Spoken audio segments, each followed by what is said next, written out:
จะเป็นผู้ดำเนินการในการที่จะบริหารจัดการโดยความร่วมมือของคณะสงฆ์ตั้งแต่เจ้าคณะจังหวัดรองเจ้าคณะจังหวัดเจ้าคณะอำเภอเป็นต้นถ้าพระภิกษุสามเณรภายในวัดถึงแก่มรณภาพเจ้าอาวาสจะเป็นผู้ดูแลบริหารจัดการถ้าเจ้าคณะตำบลมรณภาพเจ้าคณะอำเภอก็เป็นประธานดูแลจัดการเจ้าคณะอำเภอมรณภาพเจ้าคณะจังหวัดก็บริหารจัดการเป็นขั้นเป็นตอนแบบนี้อันนี้เป็นธรรมเนียมของการบริหารกิจการงานของคณะสงฆ์เริ่มต้นจากการดูแลกันตั้งแต่เกิดแก่เจ็บตาย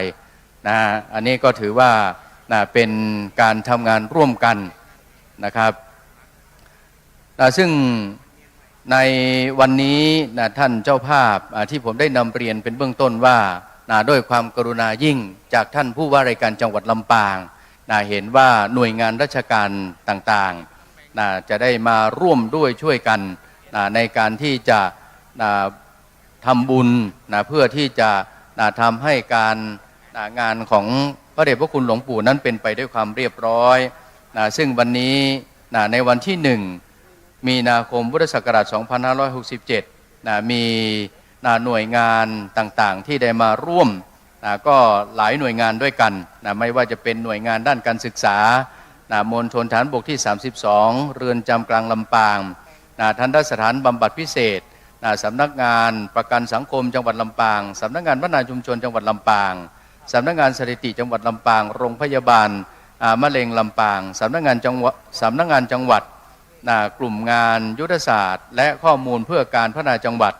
สำนักงานศึกษาธิการจังหวัดลำปางสำนักงานเขตพื้นที่การศึกษามัธยมศึกษาลำปางลำพูนสำนักงานเขตพื้นที่การศึกษาประถมศึกษาเขต1เขต2เขต3และสำนักงานส่งเสริมการศึกษานอกระบบการศึกษาตามปริยาสายภาคเหนือสำนักงานส่งเสริมการศึกษานอกระบบและการศึกษาตามปริยาสายจังหวัดลำปางศูนย์การศึกษาพิเศษจังหวัดลำปางศูนย์วิทยาศาสตร์เพื่อการศึกษาลำปางวิทยาลัยการอาชีวศึกษาวิทยาลัยเทคนิคลำปางวิทยาลัยสารพัดช่างลำปางการท่องเที่ยวแห่งประเทศไทยสำนักงานลำปางการประปาส่วนภูมิภาคสาขาลำปางบ้านพักเด็กและครอบครัวจังหวัดลำปางสถาบันพัฒนาและฟื้นฟูเด็กจังหวัดลำปางศูนย์พัฒนาการจัดสวัสดิการสังคมผู้สูงอายุจังหวัดลำปางศูนย์การเรียนรู้พัฒนาสตรีและครอบครัวภาคเหนือจังหวัดลำปางศูนย์คุ้มครองคนไร้ที่พึ่งจังหวัดลำปางสำนักงานเคหะชุมชนลำปางด่านกักกันสัตว์ลำปางและคลังปิโตรเลียมลำปางบริษัทปตท.จำกัดมหาชนนี้เป็นความกรุณายิ่งจากท่านผู้ว่าราชการจังหวัดที่ให้ทางหัวหน้าส่วนงานต่างๆได้มาร่วมทำบุญในครั้งนี้ครับซึ่งวันนี้คณะสงฆ์หมู่ใหญ่มีคณะสงฆ์อำเภอเมืองลำปางเป็นเจ้าภาพคณะสงฆ์อำเภอแม่ทะ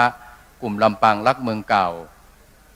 นี่ถือว่าเป็นเจ้าภาพร่วมกันนะครับซึ่งขณะนี้องค์แสดงพระธรรมเทศนาซึ่งในวันนี้ได้รับความเมตตายิ่งจากพระเดชพระคุณพระจินดารัตนพรเจ้าคณะจังหวัดลำปางวัดพระแก้วดอนเต้าสุชาดารามเป็นองค์แสดงพระธรรมเทศนาซึ่งขณะนี้พระเดชพระคุณมาถึงบริเวณพิธีพร้อมแล้วท่านบรรดาท่านแขกผู้มีเกียรติบรรดาศรัทธาสาธุชนทุกท่านพร้อมแล้วสักครู่ก็จะได้เข้าสู่พิธีการทางศาสนาซึ่งจะเริ่มต้นจากการจุดธูปเทียนบูชาพระรัตนตรัยจุดธูปเทียนเครื่องทองน้อยศาสนพิธีกรนำเข้าสู่พิธีการนมัสการพระรัตนตรัยไหว้พระสมทานศีลพระสงฆ์ให้ศีลจากนั้นก็จะได้จุดเทียนส่องธรรมพระสงฆ์แสดงพระธรรมเทศนาหนึ่งกันจากนั้นก็จะเข้าสู่พิธีสวดพระวิธรรมซึ่งจะได้เชิญตัวแทนแขกผู้มีเกียรติจุดเทียนบูชาพระวิธรรมพระสงฆ์จำนวน4รูปสวดพระวิธรรมจบแล้วพิจารณาผ้า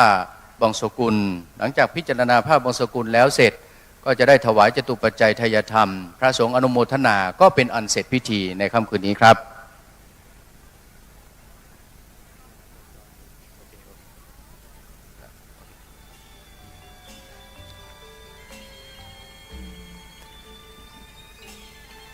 ครับขณะนี้พร้อมแล้วกล่าวในนามของคณะสงฆ์คณะศรัทธาสาธุชนทุกท่านก็ขอกราบ นมัสการอาราธนาพระเดชพระคุณพระจินดารัตนพรองค์แสดงพระธรรมเทศนาได้ขึ้นสู่ธรรมาสน์ในโอกาสนี้ครับ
ครับในโอกาสนี้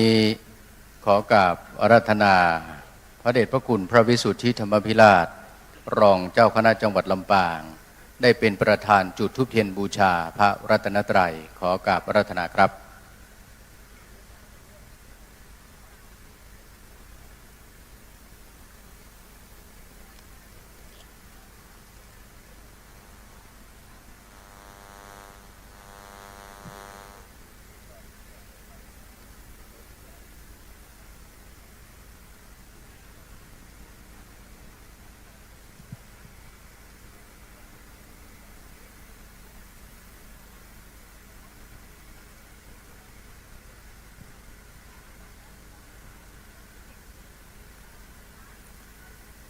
พุทธศาสนิกชนทุกท่านได้สำรวมจิตนอบน้อมปูจาพระรัตนตรัยครับ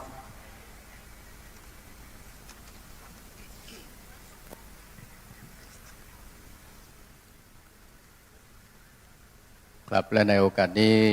ขอเรียนเชิญท่านประกรณ์วรรณวลีปลัดจังหวัดลำปางได้จุดธูปเทียนเครื่องทองน้อยเรียนเชิญครับ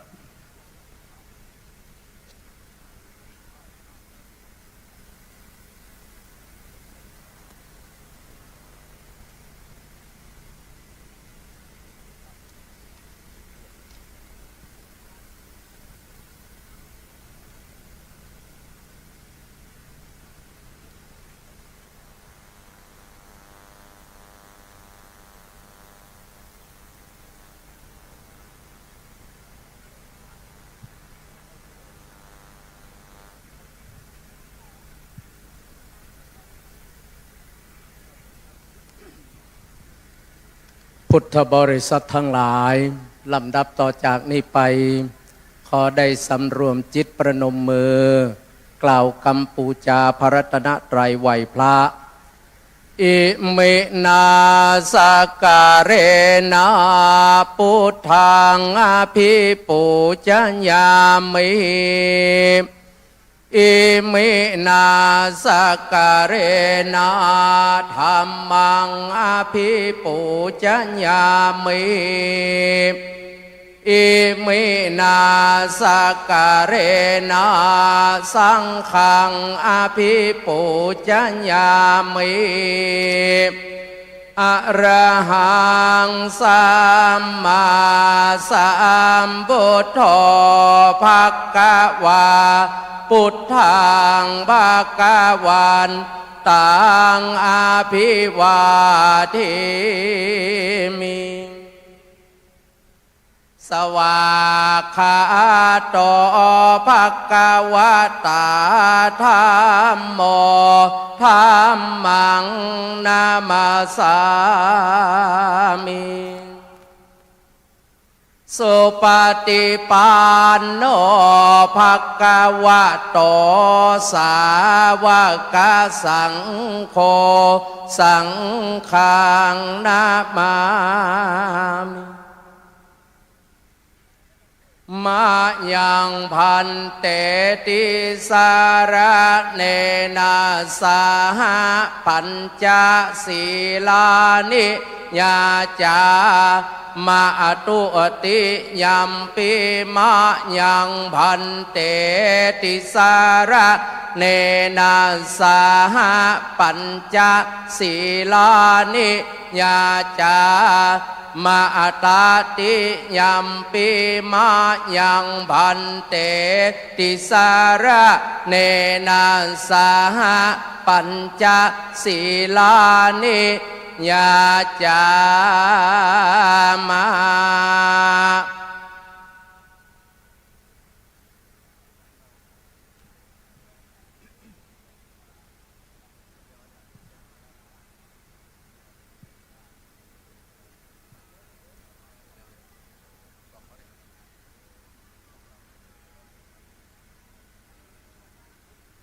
นะโมตัสสะภะคะวะโตอะระหะโตสัมมาสัมพุทธัสสะนะโมตัสสะภะคะวะโตอะระหะโตสัมมาสัมพุทธัสสะนะโมตัสสะภะคะวะโตอะระหะโตสัมมาสัมพุทธัสสะนะโมตัสสะภะคะวะโตอะระหะโตสัมมาสัมพุทธัสสะพุทธังสรณังคัจฉามิพุทธังสรณังคัจฉามิธัมมังสรณังคัจฉามิธัมมังสรณังคัจฉามิสังฆังสรณังคัจฉามิสังฆังสรณังคัจฉามิตุติยัมปิพุทธังสรณังคัจฉามิตุติยัมปิพุทธังสรณังคัจฉามิตุติยัมปิธัมมังสรณังคัจฉามิตุติยัมปิธัมมังสรณังคัจฉามิตุติยัมปิสังฆังสรณังคัจฉามิตุติยัมปิสังฆังสรณังคัจฉามิตติยัมปิพุทธังสรณังคัจฉามิตติยัมปิพุทธังสรณังคัจฉามิตติยัมปิธัมมังสรณังคัจฉามิตติยัมปิธัมมังสรณังคัจฉามิตติยัมปิสังฆังสรณังคัจฉามิตติยัมปิสังฆังสรณังคัจฉามิปานาติปาตาเวระมณีสิกขาปะตังสมาธิยามิปานาติปาตาเวระมณีสิกขาปะตังสมาธิยามิอาตินนาตานาเวระมณีสิกขาปะตังสมาธิยามิอาตินนาตานาเวระมณีสิกขาปะตังสมาธิยามิกาเมสุมิจฉาจาราเวระมณีสิกขาปะตังสมาธิยามิกาเมสุมิจฉาจาราเวระมณีสิกขาปะตังสมาธิยามิมุสาวาตาเวระมณีสิกขาปะตังสมาธิยามิมุสาวาตาเวระมณีสิกขาปะตังสมาธิยามิสุราเมรยะมัชฌะปมาตัฏฐานาเวระมณีสิกขาปะตังสมาธิยามิสุราเมรยะมัชฌะปมาตัฏฐานาเวระมณีสิกขาปะตังสมาธิยามิอิมานิปัญจสิกขาปทานิสีเลนะสุขติงยันติ สีเลนะโภคะสัมปทาสีเลนะนิพุติงยันติตัสสมาสีลังวิโสทะเย สาธุ ครับลำดับต่อไปพุทธศาสนิกชนทุกท่านจะได้รับฟังพระธรรมเทศนา ซึ่งวันนี้พระเดชพระคุณพระจินดารัตนพรเจ้าคณะจังหวัดลำปางวัดพระแก้วดอนเต้าสุชาดารามเป็นองค์แสดงพระธรรมเทศนา ในโอกาสนี้ขอได้รับเกียรติจากเจ้าศรีรัตนลำปางได้จุดเทียนส่องธรรมเรียนเชิญครับ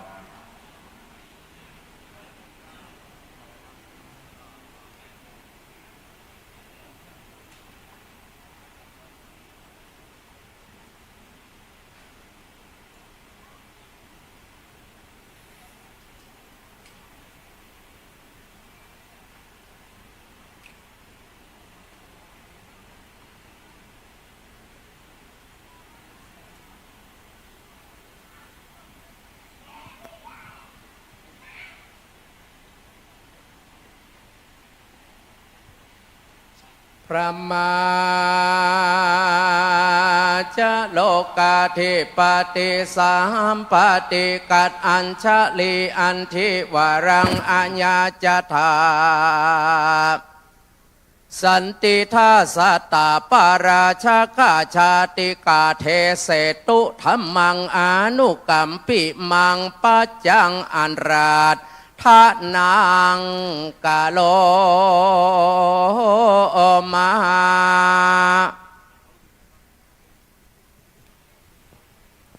ขอโอกาสพระเถรานุเถระทั้งหลาย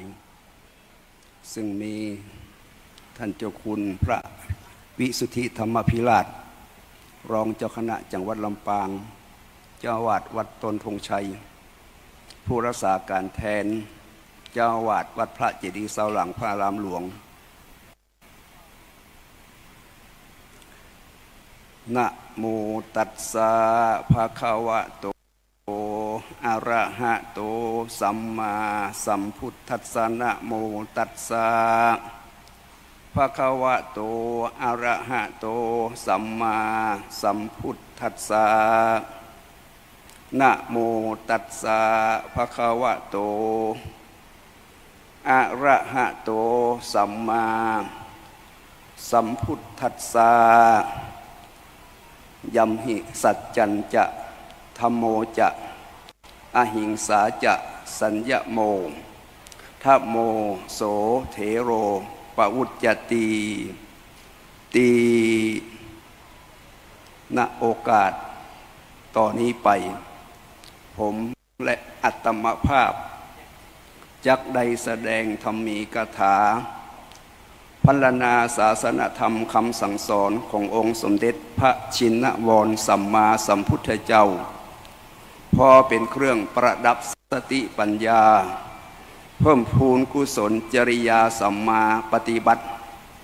แก่ท่านสาธุชนพุทธบริษัททั้งหลายเนื่องในโอกาสค่ำคืนนี้เป็นคืนที่4แห่งการออกเมนพระราชทานเพลิงศพของหลวงปู่พระราชธรรมาลังการจันกตปุญญมหาเถระอดีตเจ้าวาดวัดบุญยวาสวิหารพระอารามหลวงอดีตที่ปรึกษาเจ้าคณะภาค6อดีตผู้รับใบอนุญาตโรงเรียนวิสุทธิวิทยากรอดีตผู้อำนวยการวิทยาลัยสงฆ์นครลำปางวันนี้ถือว่าเป็นคืนที่3ที่เฮาท่านทั้งหลายหมายมีคณะสงฆ์อำเภอเมืองลำปางพร้อมด้วยคณะสงฆ์อำเภอแม่ทะและหัวหน้าส่วนราชการในจังหวัดลำปางซึ่งมีคุณประกรณ์กันวันลีปลัดจังหวัดลำปาง และเจ้าศรีรัตน์ณลำปางเจ้านายฝ่ายเหนือได้พร้อมจิตพร้อมใจกันมาบำเพ็ญกุศลในงานออกเมนพระราชทานเพลิงศพพระเดชพระคุณหลวงปู่พระราชธรรมาลังการในคืนนี้ท่านสาธุชนพุทธบริษัททั้งหลายคณะสงฆ์จังหวัดลำปางในช่วงที่ผ่านมาต้องสูญเสียพระมหาเถระถือว่าเป็นเสาหลักของคณะสงฆ์จังหวัดลำปางไปถึง2 รูปคือพระเดชพระคุณหลวงปู่พระราชธรรมาลังการได้มรณภาพไปตั้งแต่วันที่11 กันยายน 2566 ถัดมาพระเดชพระคุณหลวงพ่อพระราชจินดานายกที่ปรึกษาเจ้าคณะจังหวัดลำปางได้มรณภาพไปตั้งแต่วันที่5 กุมภาพันธ์ 2567 ซึ่งเป็นการสูญเสียพระมหาเถระผู้ใหญ่ไปยังบ่มีวันหวนกลับคืนมาวันนี้เราท่านทั้งหลายได้พร้อมจิตพร้อมใจกันมาแสดงออกซึ่งความกตัญญูกตเวทีตอบแทนบุญคุณพระมหาเถระซึ่งเป็นเสาหลักของคณะสงฆ์ไปหลวงปู่พระราชธรรมาลังการจันกตปุญญมหาเถระหลวงปู่เป็นพระมหาเถระผู้ใหญ่ของจังหวัดลำปางของเฮาโดยเฉพาะอย่างยิ่ง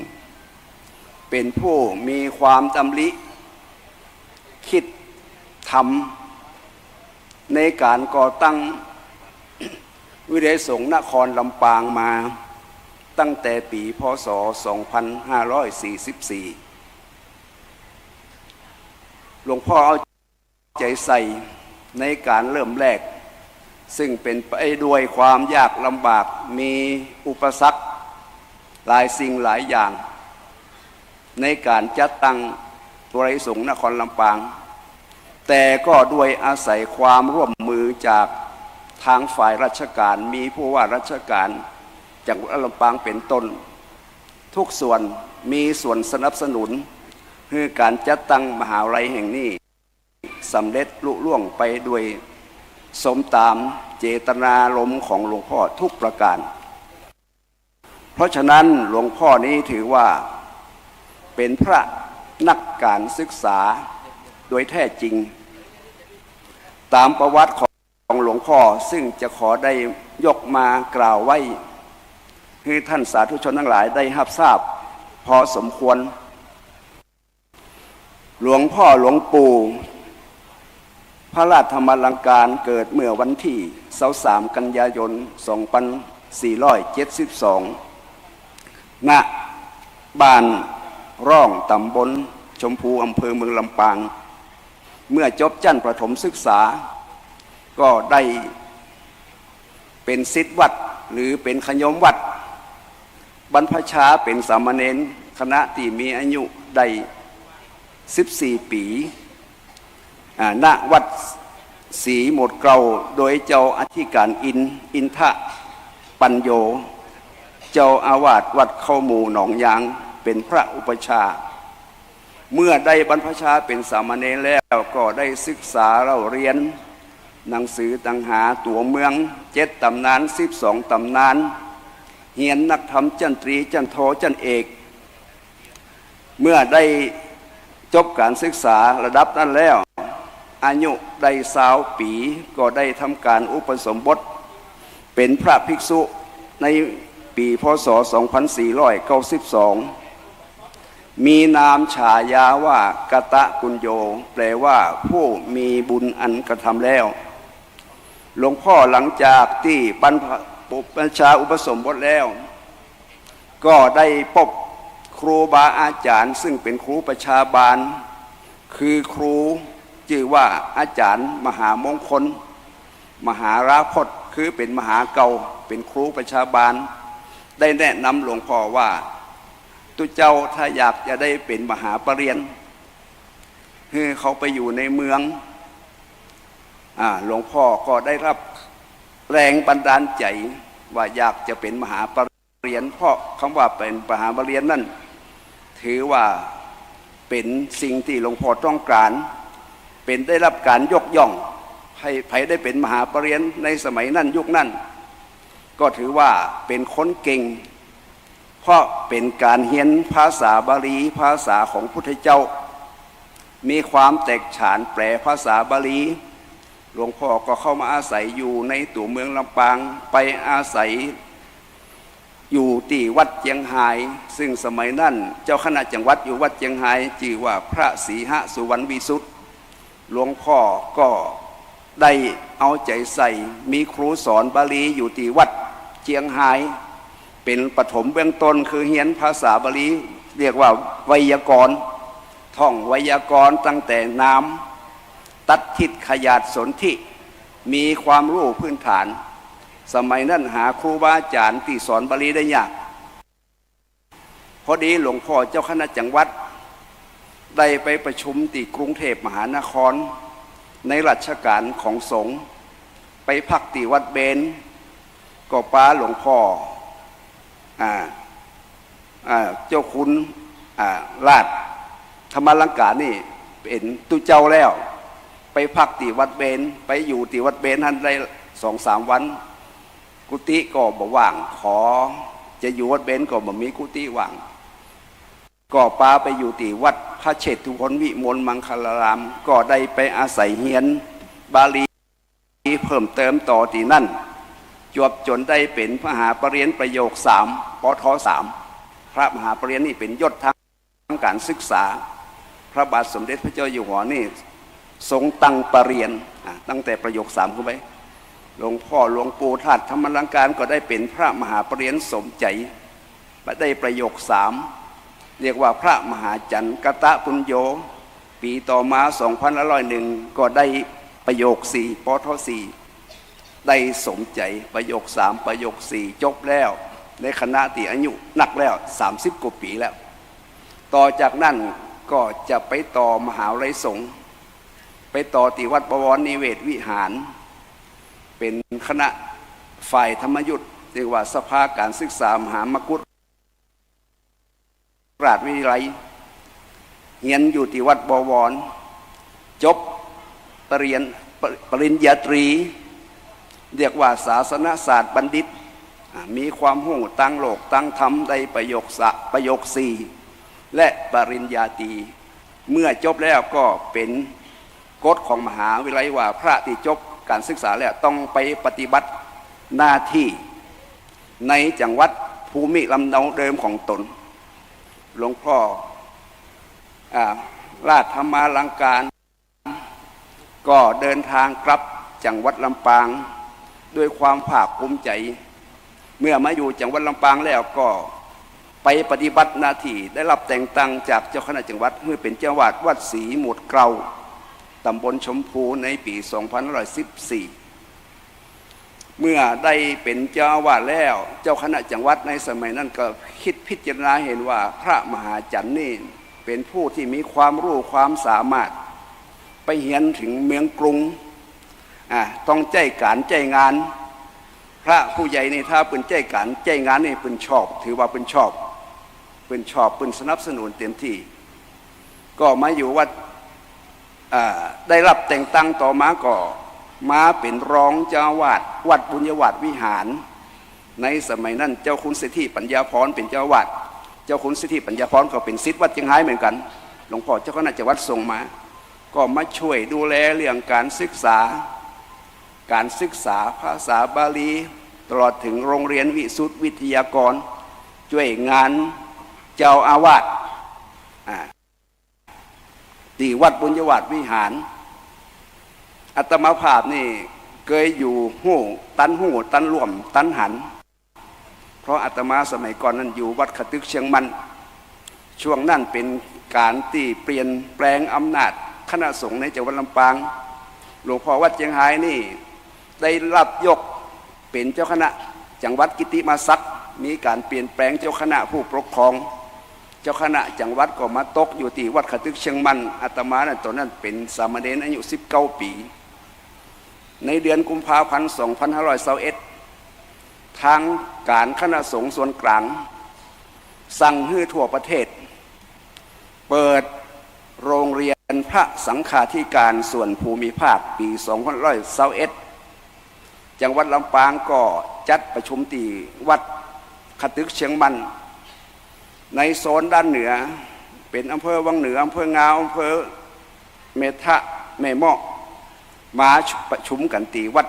ขตึกเชียงมันโซนไตเถินศพปราบไม่พิกประชุมกันที่วัดท่านางอำเภอเถินหลักสูตรโรงเรียนพระสังฆาธิการนั้นใช้เวลา22 วันตุเจ้ามาฉันมานอนอยู่ทั้ง2 แห่งหนึ่ง22 วันใช้งบประมาณนักพระมหาเถระสมัยนั้นรับภาระธุระพุทธศาสนานักงานนักมาฉันมานอนอยู่ในเมืองถึง22 วันมาพักวัดใกล้เคียงของพระมหาจันทร์นั่นก็ได้รับแต่งตั้งเป็นพระครูฐานานุกรมของพระเทพวิสุทธิโสพลได้รับยศเริ่มขึ้นจากพระมหาจันทร์ก็เป็นพระครูปรัชจันทร์กตะปุญโญงานประชุมนั่นพระครูปรัชจันทร์นั่นก็ได้ทำหน้าที่เป็นพิธีกรในงานประชุมซึ่งมีเจ้าคณะภาคมาประชุมมาร่วมมาดำเนินการประชุมพระมหาจันทร์ก็ได้แสดงบทบาทเป็นพิธีกรในงานประชุมนั่นก็ทำให้หลวงพ่อนั้นได้มีบทบาทสำคัญในการตีพระผู้ใหญ่ปืนใจการใจงานได้ทำหน้าที่นำเอาวิชาการอย่างต่างๆมาอบรมพระสังฆาธิการพระครูปรัชจันทร์ก็ได้ทำหน้าที่ได้รับแต่งตั้งตามลำดับเป็นรองเจ้าคณะอำเภอเมืองลำปางอยู่ในลักษณะนี้อันนี้เป็นประวัติโดยย่อของพระเดชพระคุณหลวงปู่พระราชธรรมาลังการอาตมาภาพก็เห็นในตอนนั้นเป็นสามเณรมาอยู่ใหม่ๆพระราชธรรมาลังการคณะนั้นเป็นพระครูปรัชจันทร์กตะปุญโญรับสืบต่อสืบแตนพระพุทธศาสนาจวบจนถึงท่านได้ถึงแก่มรณภาพไปอันนี้เป็นประวัติโดยย่อของหลวงพ่อหลวงปู่แต่ที่เป็นที่จะยกมาธรรมะมาแสดงแก่ศรัทธาญาติโยมทั้งหลายในวันนี้ที่ได้ขึ้นบทบาลีว่ายัมหิสัจจัญจะธัมโมจะนี่อาตมาภาพเมื่อปี 2564 นี่ประมาณนี้หลวงปู่พระราชธรรมาลังการได้โทรมาหาอาตมาภาพที่วัดพระแก้วดอนเตาเพราะว่าเจ้าคุณจินดาหลวงพ่อนี่เรียกว่าเป็นพระมหาเถระได้ยังหลวงพ่อก็ตอบไปตามทางโทรศัพท์ได้เกินหลวงพ่อได้แน่นอนแหละหลวงพ่อเป็นพระมหาเถระตอบหลวงพ่อไปอย่างนี้หลวงพ่อก็พอใจโทรมาถามอันนี้จึงสาเหตุขึ้นยกเป็นบาลีว่ายัมหิสัจจัญจะเป็นต้นหลวงพ่อได้ตอบไปแล้วทัดมาอีกเมื่อประมาณปี 2565 เนี่ยปลายปีหลวงพ่อได้คนขับรถวัดปฏิวัติเอารถมาส่งมาเยี่ยมวัดพระแก้วมาเยี่ยมครั้งนั้นอาตมาขอไปต้อนรับเพื่อนบัดได้ลงรถอาตมาก็ดีใจพระมหาเถระมาเยี่ยมถึงจูวัดเป็นมงคลอย่างยิ่งสอบถามหลวงพ่อเล็กน้อยหลวงพ่อก็กลับออกไปพระมหาเถระมาเยี่ยมถึงว่าปี 2565 เนี่ยปลายปีนี้อันนั้นเป็นครั้งสุดท้ายของหลวงพ่อเพราะฉะนั้นสิ่งทั้งหลายทั้งปวงนี่ก็เล่าให้ศรัทธาญาติโยมสาธุชนทั้งหลายได้รับฟังในช่วงยุคที่เฮาได้ตันหูตันหันหลายๆสิ่งหลายๆอย่างเป็นประสบการณ์ที่เก็บเกี่ยวไว้มีหลายอย่างหลายประการก็เอาตัวอีก่อนเพราะฉะนั้นธรรมะที่ว่านี่ก็มาจากว่าหลวงพ่อถามว่าเป็นมหาเถระหรือยังเป็นได้แน่นอนหลวงพ่อคำว่าเถระมาจากภาษาบาลีว่าทีละ ลว่ามันคงแน่นอนนักแน่นเป็นผู้มั่งคงแน่นอนนักแน่นใครเป็นเถระก็เรียกเป็นคู่มั่นคงอย่างพระสงฆ์องค์ข้าเจ้าที่นั่งอยู่ในที่นี้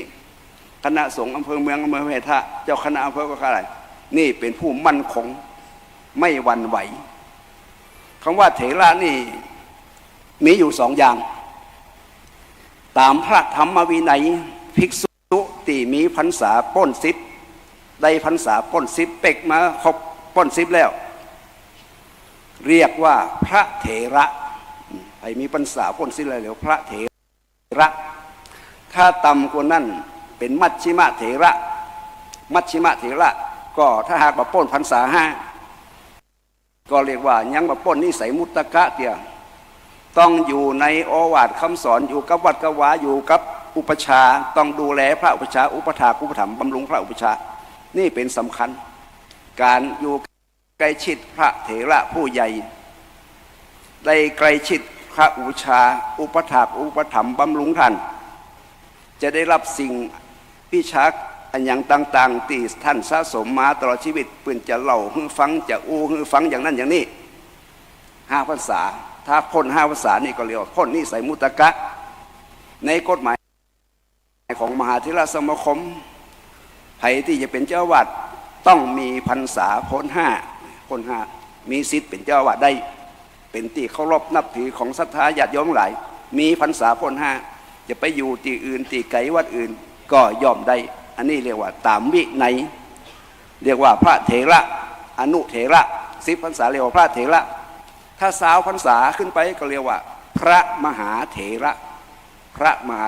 อย่างหลวงปู่อัดธรรมลังการที่โทรไปถามหลวงพ่อเป็นได้แน่นอน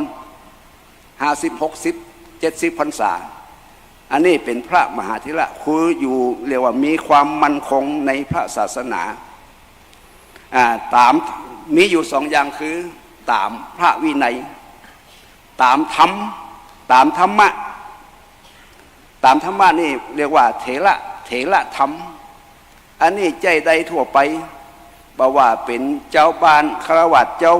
าบ้านเป็นแม่หญิงปวดใจเป็นผู้ใหญ่คฤหัสถ์เป็นได้แต่ต้องมีคุณธรรม5 ประการเถระธรรมนี่เรียกว่าทางธรรมทางวินัยคือเกี่ยวกับพระทางธรรมนี่ใจได้ทั่วไปทางธรรมตามธรรมวินัยแล้วต้องมีธรรมะ5 ประการธรรม5 ประการนี่มีอย่างพ้องสัจจะแปลว่าความจริงคือมีความจริงใจซื่อสัตย์สุจริต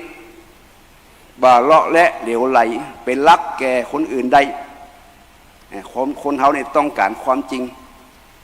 อันความจริงหนีความจริงสิ่งนี้ยากกินปูนมากร้อนท้องไม่ต้องแหนงสีเดิมดำหรือจะทำเป็นสีแดงแม้แต่อินแปลงก็ยังรู้ว่าเป็นอินปลอมความจริงนี่คนเขาต้องการอูกำใดเป็นกำนั่นตกปากรับคำกระไผ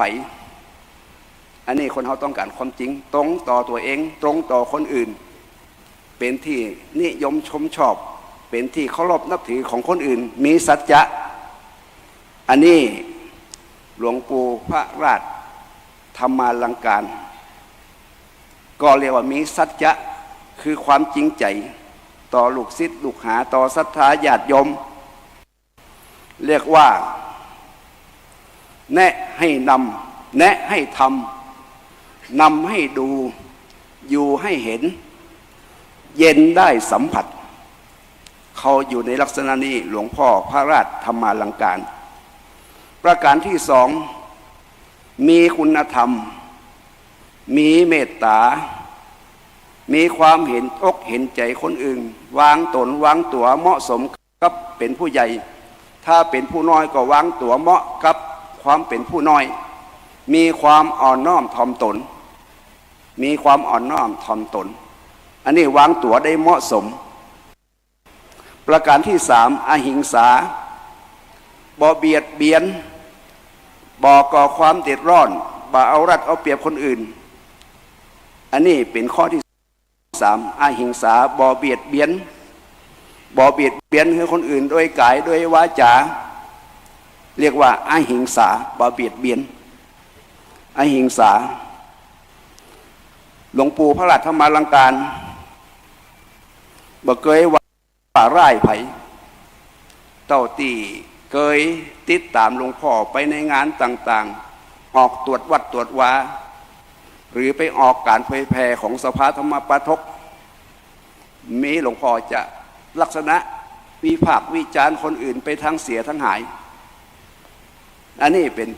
ป็นคุณธรรมอย่างหนึ่งเรียกว่าอหิงสาบ่เบียดเบียนโดยวาจาบ่าว่าคนนั้นให้ในทางติบดีบ่มีแล้วก็ประการที่สี่สัญญมะสำรวมระวังใจให้มีความสงบบอกคิดอกุศลวิตกสัญญมะสำรวมระวังจิตระวังใจบอกให้มีความเดือดเนื้อร้อนใจระวังวาจาตัวหลายสิ่งหลายอย่างทุกอย่างแล้วประการที่ห้าฝึกข่มใจมีจิตใจบ่มั่นคงมีจิตใจมั่นคงบ่หวั่นไหวใจดีใจเย็นบ่วู่วาม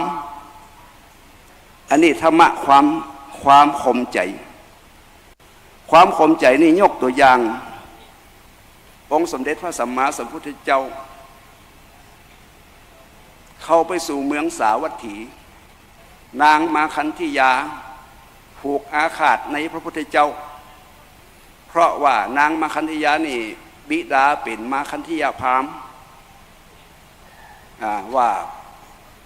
นางมาคันธิยานี่พูดปอใจพระพุทธเจ้าว่าเราไม่มีความปรารถนาแม่โทษจะเอ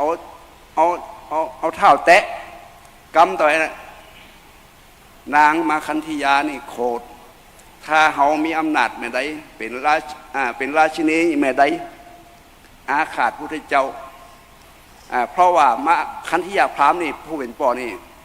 โง่ว่าพระพุทธเจ้านี่เป็นคนตีมดกิเลสแล้วสังเกตจากห้อยตีนพระพุทธเจ้าตีเหยียบย่างไปในที่ต่างๆเป็นห้อยตีนเปียงองค์ตีนเปียงคนมดกิเลสและองค์ตีนเปียงแต่คนที่ยังบ่มดกิเลสยังเอาหันทั้งหลายนี่ตีนบ่เปียงส้นตีนเวลาถ้าหากว่ามีบ้านสองจันทร์ตั้งบนถ้าไฟร้อนตั้งเสียงดังๆเนี่ยโทสะจริตเป็นคนขี้โกรธวู่วามโกรธง่ายคนที่เดินดังเนี่ยถ้าองค์ตีนตีแหวงตรงกลางเป็นคนมีราคะกำนัดนักแหวงนักว่านักอันนี้มาคันธิยาพราหมณ์ป่อนโหดีว่าพระพุทธเจ้านี่บัจเจในลักษณะนี้เป็นคนหมดกิเลสแล้วมาคันธิยาพราหมณ์นี่เขาด่าพระพุทธเจ้านี่มีพระอานนท์ติดตามไปเป็นพระเลขานุการพระอานนท์นี่เป็นเลขานุการชั้นเยี่ยมนางมาคันธิยานี่จ้างเจ้าเมืองด่าพุทธเจ้าด่าพระอานนท์ด้วยคำด่า10 อย่างหนึ่งท่านเป็นอูฐท่านเป็นร้าท่านเป็นสัตว์นรกด่าคำด่า10 อย่างนี่3 อย่างพระอานนท์ก็ทูลพุทธเจ้าว่าเข้ามาในเมืองนี้ต้องหนีออกจากเมืองนี้ละเพราะว่าโดนคำด่าบ่ไหวทนบ่ไหวพระพุทธเจ้าก็ตรัสแก่พระอานนท์ว่าถ้าเขาหนีจากเมืองนี้แล้วไปเมืองอื่นแล้วเขาด่าเขาอีกเขาจะไปอยู่ไหนเรื่องมันเกิดขึ้นที่ใดก็ขอให้มันสงบในที่นั่นก้อยไปอันนี้พระพุทธเจ้าเรียกว่าธรรมะความข่มใจพระอานนท์นี่ก็เชื่อพระพุทธเจ้าข่มจิตข่มใจบ่โกรธตอบจิตใจบ่หวั่นไหวไปตามคำแรงด่าของนางมาคันธิยาพราหมณ์อันนี้คุณธรรม5 อย่างนี้ถ้าไผปฏิบัติได้จะเป็นพระสงฆ์องค์เน้นหรือจะเป็นฆราวาสญาติโยมชาวบ้านก็เรียกว่ามีเถระธรรม5 ประการดังได้กล่าวมาเพราะฉะนั้นเฮาท่านทั้งหลายวันนี้มาในงานออกเมนพระราชทานเพลิงศพของหลวงปู่ก็ถือว่าหลวงปู่นี่เป็นพระมหาเถระรัตตัญญูรู้ราตรีนานสั่งสมประสบการณ์มานัก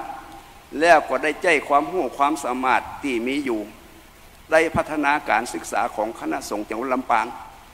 บ่ฮือน้อยนาจังหวัดอื่น จังหวัดเชียงใหม่วลัยสงฆ์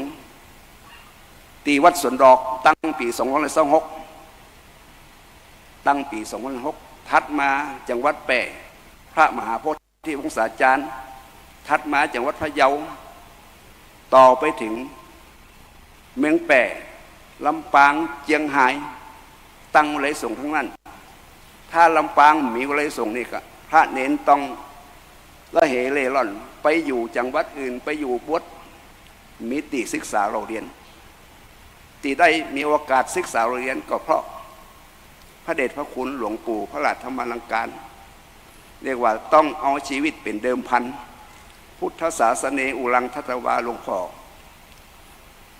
อุทิศตนเพื่อพระพุทธศาสนาและพุทธศาสนาโดยแท้จริงดังได้แสดงมาที่ได้แสดงมาสรุปรวมความว่า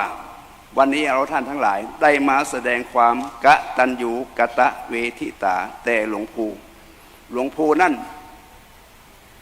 บ่ได้ห่วงสังขารร่างกายจะเอาไปเนี่ยอย่างไรหลวงปู่บ่ได้ใส่ใจทั้งนั้นเพราะหลวงปู่สละแล้วทั้งสิ้นอันนี้เป็นหน้าที่ของลูกศิษย์ลูกหาที่จะต้องกตัญญูกตเวทีตอบแทนตามที่เขาสามารถที่จะทำได้อันนี้เราท่านทั้งหลายก็ได้รับฟังเป็นเกร็ดเป็นความรู้ที่ได้แสดงมาเพราะฉะนั้นเราท่านทั้งหลายก็พึงเจริญร้อยตามสืบสารสืบต่อพระเดชพระคุณหลวงปู่พระหลัดธรรมลังการสมบัติที่ท่านได้มอบให้หมู่เฮาทั้งหลายช่วยกันจันลงรักษาไว้สืบต่ออย่าให้ได้มะลายหายสูญไปดังได้กล่าวมาทุกสิ่งทุกอย่างก็เป็นคติแบบแผนแบบอย่างให้เฮาท่านทั้งหลายได้พินิจพิจารณานำไปประพฤติปฏิบัติก็จะเกิดเป็นบุญเป็นกุศลแก่เฮาท่านทั้งหลายอันความดีที่ทำไว้กับใครนั้นไม่มีวันลับหายไปในภายหน้ากายอาจเรียนลับหายจากสายตาดีไม่ลาลับหายจากสายใจ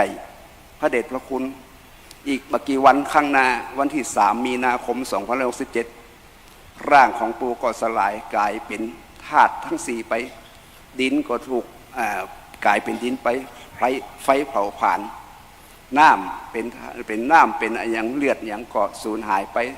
มาลายไปทุกสิ่งก็เหลือแต่คุณงามความดีเท่านั้นรูปังจีรติมัจจานังนามะโคตตังนะจีรติสังขารร่างกายย่อมสูญสลายไปแต่ชื่อเสียงคุณงามความดีจะปรากฏแก่เฮาทั้งหลายอยู่ในจิตในใจของเขาตลอดไปอาตมาภาพขออ้างเอาคุณพระศรีรัตนตรัย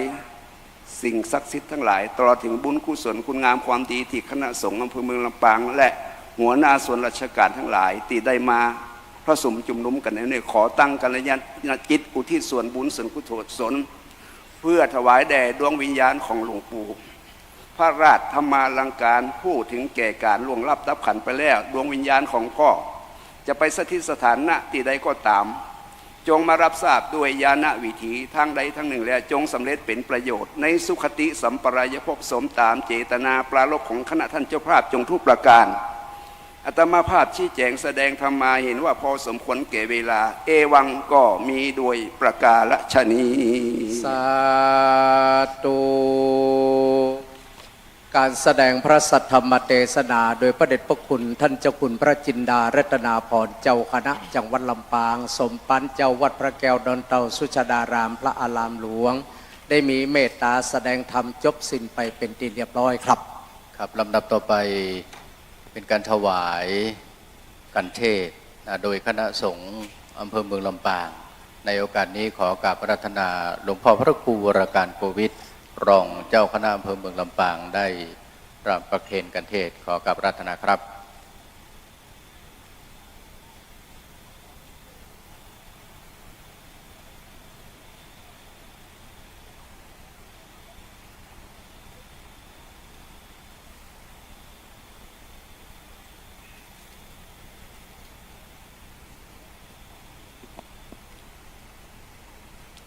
สพีติโยวิวัชชันตุสภะโรโควินัสตุมาเตภวัตตวันตรโยสุขีทิคายุโกภวะพิวาธนาสีริสนิจังวุธาปจายโนจัตตารโรธรรมทันติอายุวโนสุขังภะลัง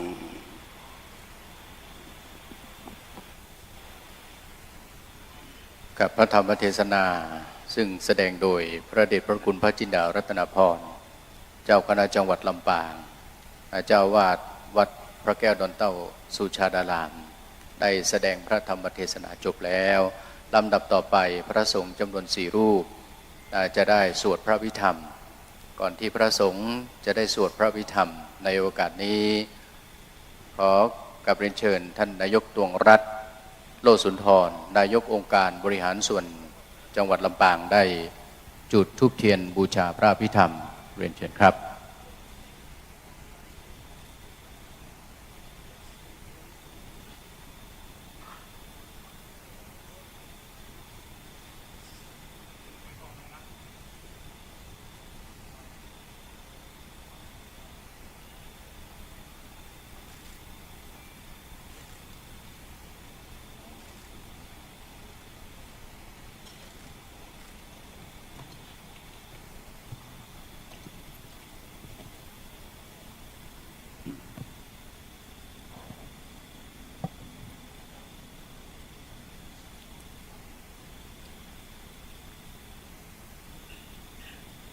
นะโมตัสสะภะคะวะโตอะระหะโตสัมมาสัมพุทธัสสะนะโมตัสสะภะคะวะโตอะระหะโตสัมมาสัมพุทธัสสะนะโมตัสสะภะคะวะโตอะระหะโตสัมมาสัมพุทธัสสะกุศลธรรมาอกุศลธรรมาอภัยานธรรมากตเมธรรมากุศลายสมิงสมัยเยกามาวจรังกุศลังจินตังอุปันนังโหติโสมานันสัสสหคตังญาณสัมปยุตตังรูปารัมมนังวาสัทธารัมมนังวากันดารัมมนังวารสารัมมนังวาโทนตัมปารัมมนังวานดัมมันมนังวายังยังวาปนารัมปทัสสมิงสมัยเยพันโสโหติอวิงเคปัวโหติเยวามปนาตัสสมิงสมัยเยอันเยปิอันติปตินจะสมุปันนาอรูปิโนดัมมาอิเมธัมมากุศลามปัญจังขันธารูปังขันโทเวทนาขันโทสัญญาขันโทสังขารังขันโทวิญญาณขันโทตันตกตโมรูปังขันโทยังกินจิตรูปังอติตานาคตปัญจุปันนังอัญชันตังวาพหินดาวาโอราลิกังวันสุทุนังวาหินังวาปณิตังวายันตุเรวาสันติเกวะตเทกันชังอภิสัญโยหิตวามนิสันอิปิตวายังวนจติรูปังคันโทสังฆโหอสังฆโหนสังฆ หิเตนะอสังคหิตังอสังคหิเตนะสังคหิตังสังคหิเตนะสังคหิตังอสังคหิเตนะอสังคหิตังสัมปโยโควิมปโยโคสัมปโยเตนะวิมปโยตังวิมปโยนเตนะสัมปโยนตังอสังคหิตังชะปัญญติโยนยันติอายตนะปัญญติธาตุปัญญติสัญจปัญญติอินทรียปัญญติปุงกลปัญญติกินตาวตาปุคารานังปัญญติสมัยวิมุตโตอสมัยวิมุตโตคุมปะธัมโมโตปะธัมโม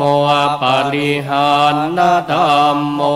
อปาริหานนาธัมโมเจตนามอนุรังขนามบามบวมปุถุนชนวดควรตระพัวพยุปะละตัวมปะละตัวมพัมภาคัมมันโนอัมพัมภาคัมมันโนนิยตัวอนิยันปฏิปันนะโกภาเลนทิโตอะระหังตายปฏิปันโนปุคโลอุปลัมปฏิสันชิกันตปลัมมันเท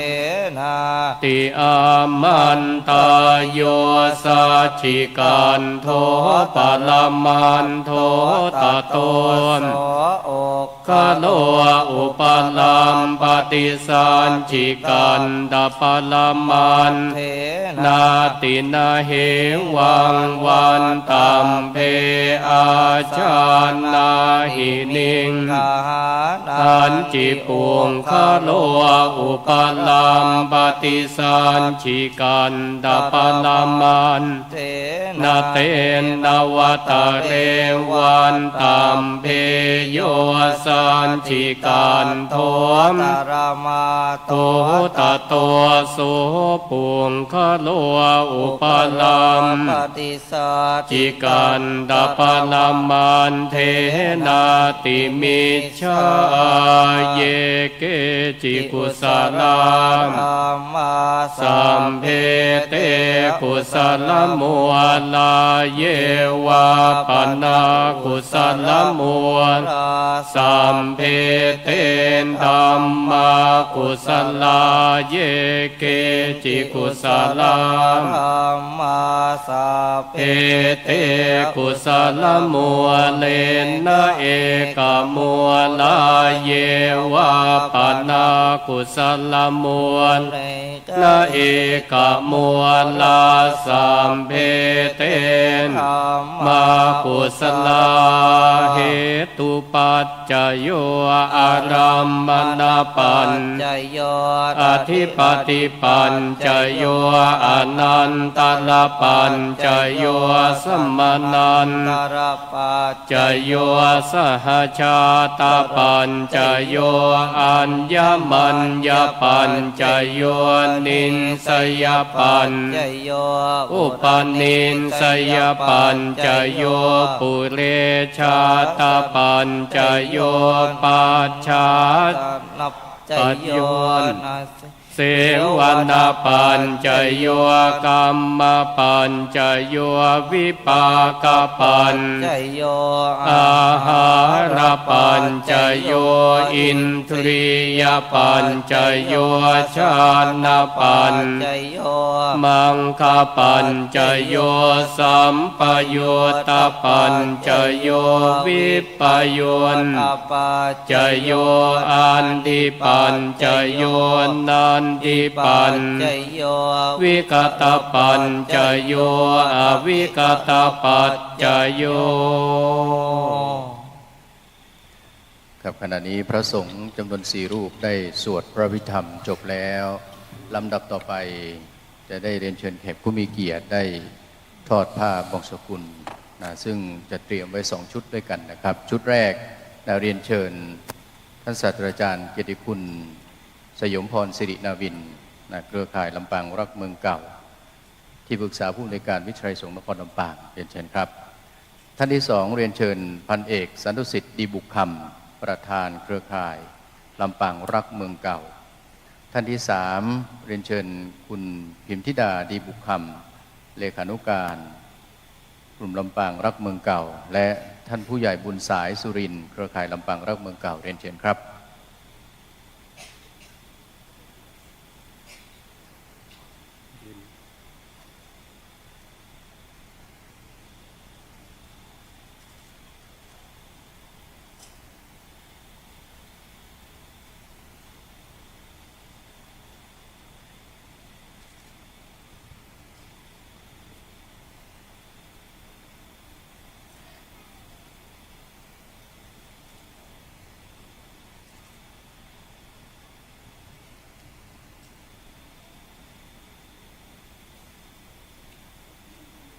ครับต่อไปชุดที่2เรียนเชิญท่านผู้อำนวยการวิชรุตลีจินดาผู้อำนวยการวิทยาลัยสารพัดช่างลำปางเรียนเชิญท่านผู้อำนวยการสุกัญญาทรัพย์มณีผู้อำนวยการศูนย์วิทยาศาสตร์เพื่อการศึกษาลำปางเรียนเชิญผู้อำนวยการจินดาสุวรรณชันผู้อำนวยการกลุ่มพัฒนาการศึกษาสำนักงานศึกษาธิการจังหวัดลำปางและเรียนเชิญท่านรองจตุรนต์บริจินดารองผู้อำนวยการวิทยาลัยอาชีวศึกษาลำปางเรียนเชิญครับ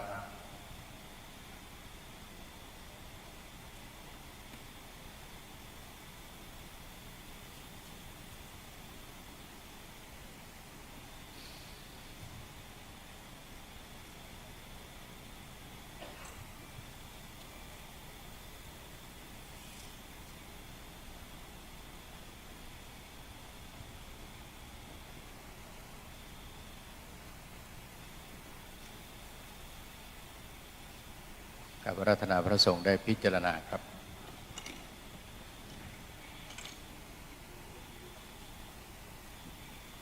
อนิจจาวตาสังขารา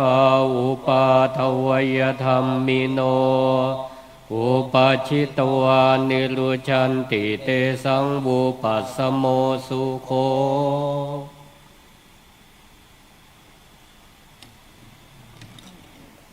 พระสงฆ์พิจารณา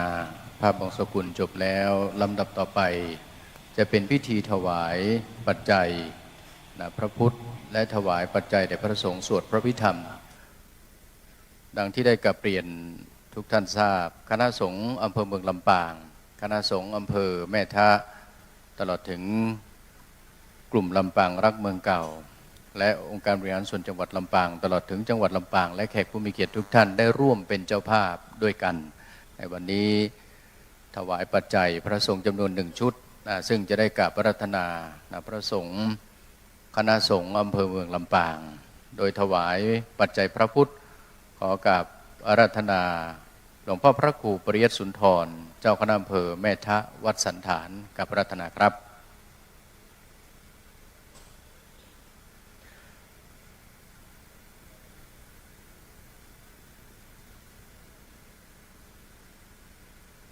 ต่อไปถวายปัจจัย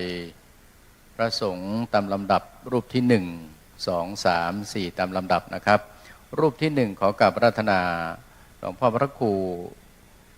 วิมลธรรมานุสิทธิ์เจ้าคณะอำเภอเถินวัดกระตึกเชียงมั่นรูปที่2กราบอาราธนาพระครูพิพัฒน์ศาสนกิจที่ปรึกษาเจ้าคณะตำบลกล้วยแพะวัดเมืองศาสตร์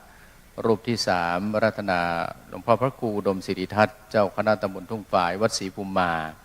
และรูปที่4หลวงพ่อพระครูสาธรพัฒนกิจเจ้าคณะตำบลพิชัยเขต2วัดต้นมื่น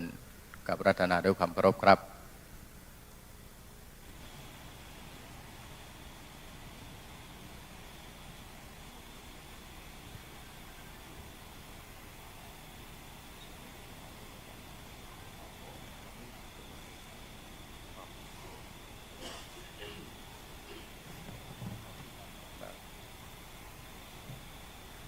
เรียนเชิญ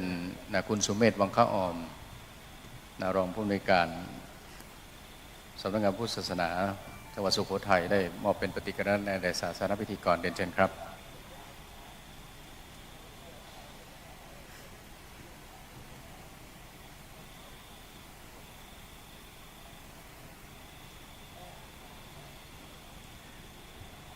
ครับลำดับต่อไป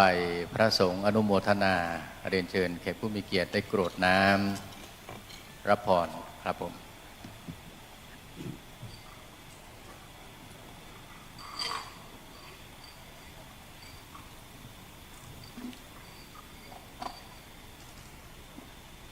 ยะถาวาริวหาปุราปริปุเรนติสาคารังเอวเมวะอิโตทินังเปตานังอุปกปปติอิชิตังปฏิตังตุมหังคิปะเมวะสมิจจตุสัพเพปุเรนตุสังกปาจันโทปนรโสยถามณิโชติราโสยธามสัพเพติโยวิวัชชันตุสัมปโรโควินัสมาเตมปวันตวันตารายโยสุขิขันยุโกอัมภวะอภิวันตนาสิลินสานินวันทาปัจจายโนจันตารวันธรรมทันติอายุวันโนสุขังลังอายัญจะโคทังทินนานสังคัมหิสุปฏินทิตาทิคารันหิตัญญันสัทธานาโสอุปกรรมปฏิโสติธรรมโมจะอายังนิทานสิโตเปตานปวนจักตาอุราราภลันจะภิกขุนัมมนุมนางตุมเหหิปุญปสุตังอนามปะการติภวตุสัมคารังรังคันตุสัมภเทวตาสัพพพวนนุภาเวนัสสัทธาโสทิมตุเตมภวตุสัมภมังคารังรังคันตุสัมวตังสัมภธรรมานุภาเวนัสสัทธามภวันตุเตภวตุสัมภมังคารังขันตุสัมภเทวตาสัพพสังฆาโนอาเวนัสสัทธาโสทิภวันตุเตสาธุบัดนี้พิธีสวดพระอภิธรรมก็ได้จบสิ้นไปเป็นที่เรียบร้อยก่อนที่หลวงพ่อท่านประกวณอุศาสตร์วรธรรมเจ้าคณะอำเภอเมืองลำปางรักษาการแทนเจ้าอาวาสวัดบุญยวาสวิหารจะได้กล่าวขอบคุณพระเถรานุเถระขอบอกขอบใจคณะญาติโยมนั้นเรียนเชิญทุกท่านได้สำรวมจิตเราได้ไหว้พระอีกครั้งหนึ่งครับอะระหังสัมมาสัมพุทโธภควาพุทธังภควันตังอภิวาเทมิสวากขาโตภควตาธัมโมธัมมังนามาสามิสุปฏิปันโนภควโตสาวกสังโฆสังฆังนะมามิ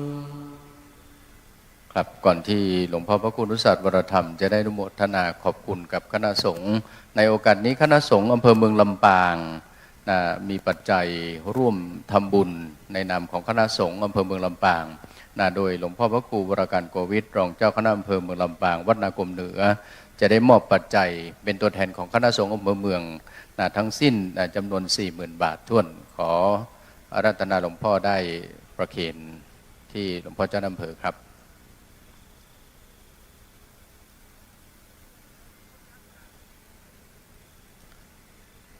ต่อโดยหลวงพ่อพระครูปริยัติสุนทรนะครับเจ้าคณะอำเภอแม่ทะ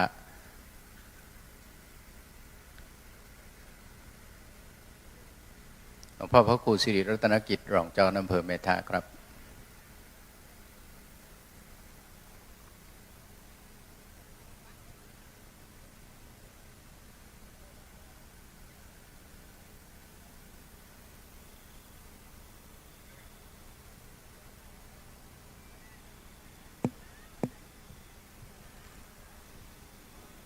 ขอโอกาสพระเดชพระคุณเจ้าคณะจังหวัดลำปางพระจินดารัตนาภรณ์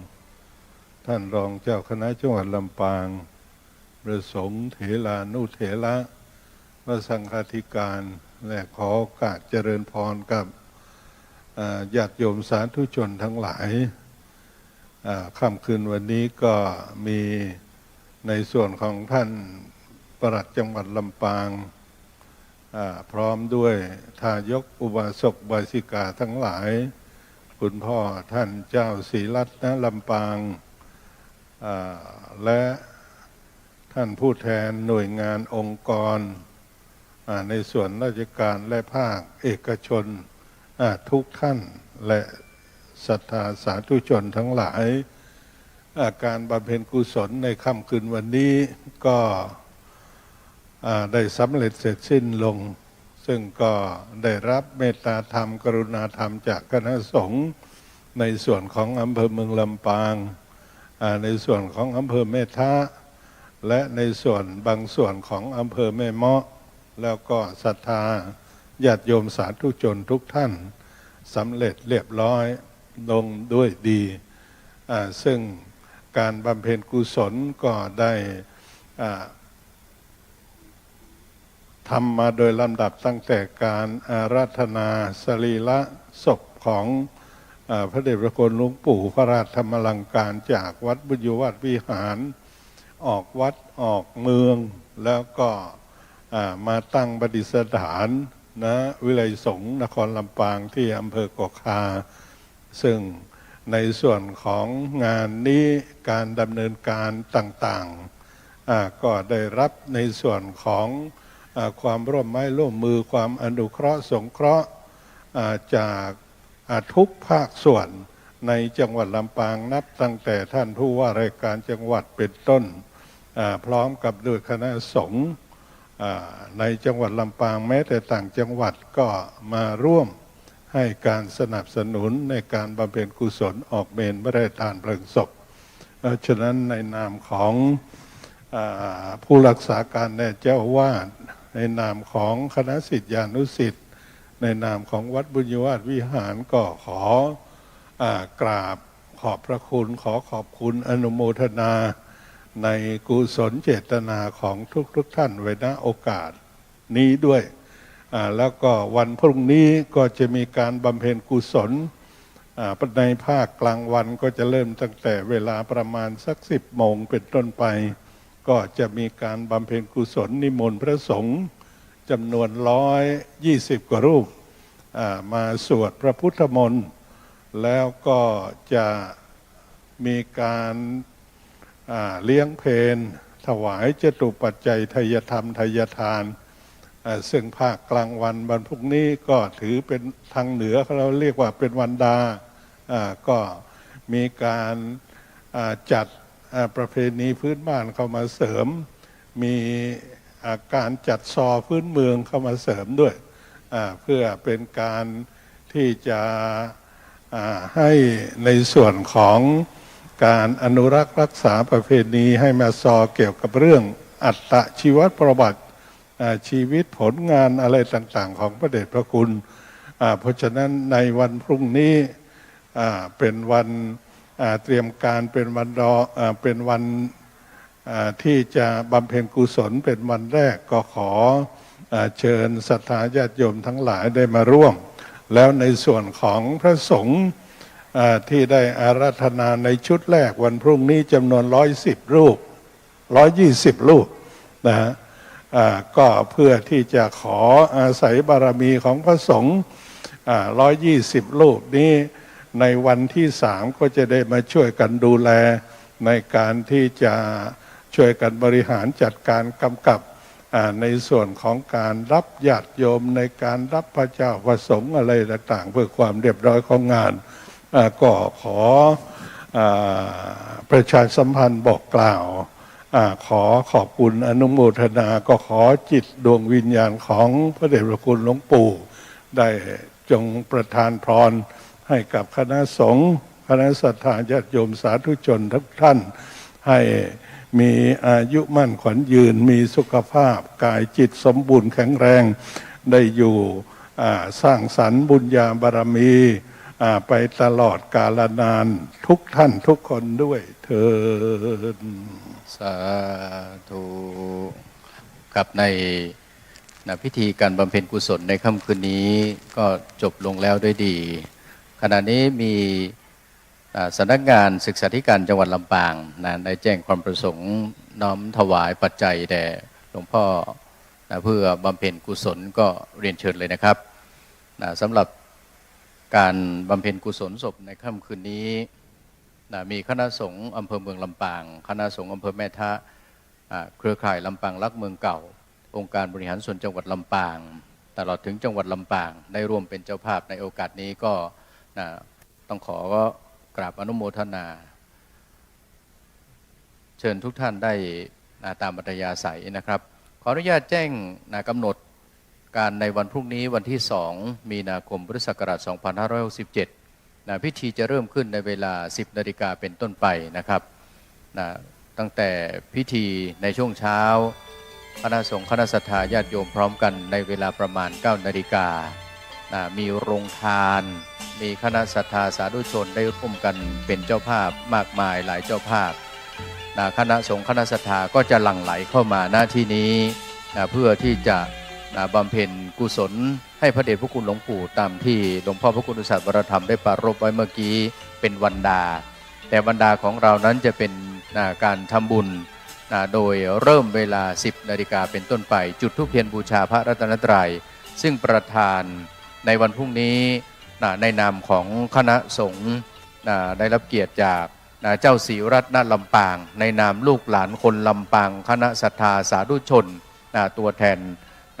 บรรดาอุบาสกอุบาสิกาก็จะได้มาเป็นประธานพรุ่งนี้ท่านเจ้าศรีรัตนลำปางซึ่งคืนนี้ท่านก็ได้มาร่วมบำเพ็ญกุศลศพด้วยแล้วก็พระสงฆ์จำนวน120 รูปสวดพุทธมนต์หลังจากนั้นก็จะได้ถวายมัตตกภัตแล้วก็ถวายภัตตาหารพร้อมด้วยจตุปัจจัยทายธรรมพระสงฆ์ทั้งนั้นอนุโมทนาในครึ่งวันเช้าก็จบพิธีนะครับแล้วก็จะมีพิธีในช่วงภาคค่ำเวลา 19:30 นาทีเหมือนค่ำคืนนี้โดยวันพรุ่งนี้เป็นค่ำคืนสุดท้ายได้ทางคณะสงฆ์คณะศรัทธาสาธุชนได้รับความเมตตาธรรมยิ่งจากพระเดชพระคุณพระเทพญาณเวทีโดยหลวงพ่อที่ปรึกษาเจ้าคณะภาค 6เจ้าวัดวัดศรีอุโมงค์คำมาเป็นองค์แสดงพระธรรมเทศนานะครับดังนั้นก็ถ้าท่านใดยังว่างเว้นจากการงานอื่นก็ขอเรียนเชิญทุกท่านได้มาร่วมกันทำบุญในวันนี้ในวันพรุ่งนี้ด้วยนะครับก็ต้องขอกราบขอบพระคุณท่านปลัดจังหวัดลำปางท่านนายกองค์การบริหารส่วนจังหวัดลำปางประธานเครือข่ายลำปางรักเมืองเก่าตลอดถึงหัวหน้าส่วนราชการทั้งหลายโดยเฉพาะวันนี้ต้องขอกราบขอบพระคุณในเมตตาธรรมของคณะสงฆ์อำเภอเมืองลำปางคณะสงฆ์อำเภอแม่ทะทุกรูปด้วยความเคารพยิ่งก็คงจะยุติเสียงไว้แต่เพียงเท่านี้ขอเชิญทุกท่านได้ตามอัธยาศัยโรงทานน้ำดื่มน่าจะยังบริการอยู่ก็ขอเรียนเชิญทุกท่านตามอัธยาศัยนะครับ